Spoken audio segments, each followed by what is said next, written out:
Welcome back to my YouTube channel! So, today's video is gagawa tayo ng review sa isang product. Ang product na tinutukoy ko sa inyo is ang ingay naman!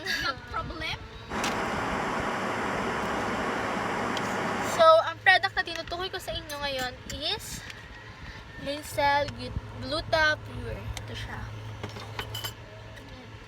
Lazel Gluta Pure 2-in-1. This is Speed White times 100 full dose whitening, pure L-glutathione 15,000 mg, alpha lipoic 3,000 mg, and nabili ko to sa Shopee worth 300 pesos. 300 pesos siya and 30 soft gels na siya. So, ngayon is wala na siyang laman. Yan. Naubos ko na yung 30. Ito na lang yung natitira. So, etong product na to is siguro kung mag-rate ako dito from 1 to 10 is siguro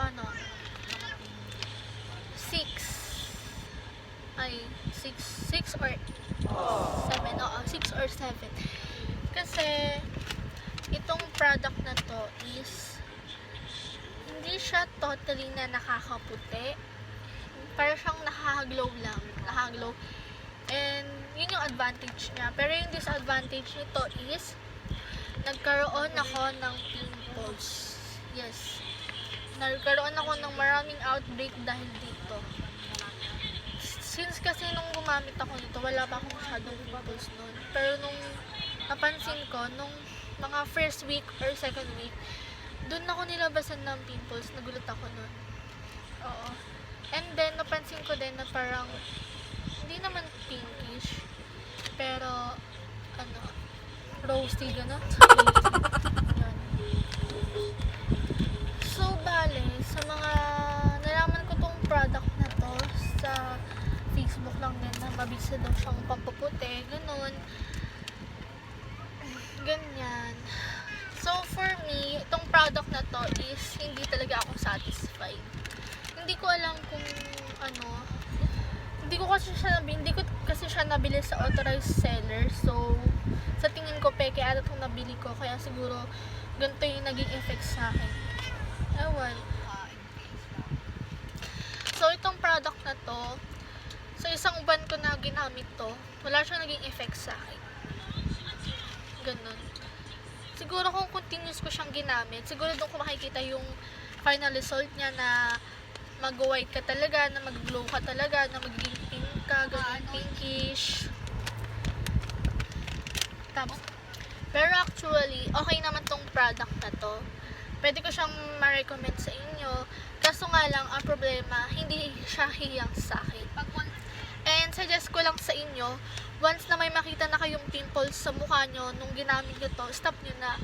Kasi, isa rin yan sa sign na hindi kayo hiyang sa product na to. Kasi, kung sa akin hindi siya hiyang, malay mo naman sa'yo hiyang, di ba? Iba-iba naman tayo ng katawan eh. Hindi naman tayo pare-pareho. Kaya subukan mo pa din. Pero para sa akin lang hindi talaga siya hiyang sa akin.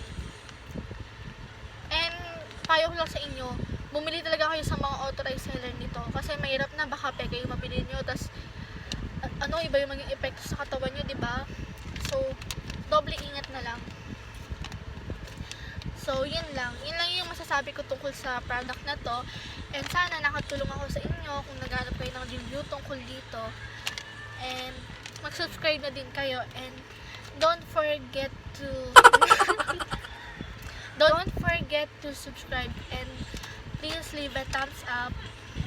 And mag-comment na din kayo kung meron kayong mga gustong tanongin sa akin. Yun lang. Thank you. Yun yung masabi ko sa Lazel Gluta.